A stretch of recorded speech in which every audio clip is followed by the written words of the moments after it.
नमस्कार मंडळी. आज मी तुम्हाला घेऊन चालले आहे अशा प्रवासात जिथे निसर्गाचं खरं रूप अनुभवायला मिळतं.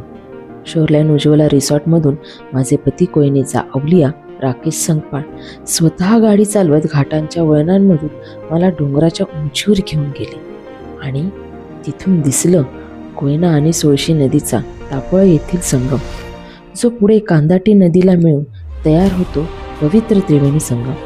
नद्यांचा शांत प्रवाह, हिरवीगार शेती, लहान मोठी गावं, सगळं इतकं सुंदर की हृदय थक्क झालं.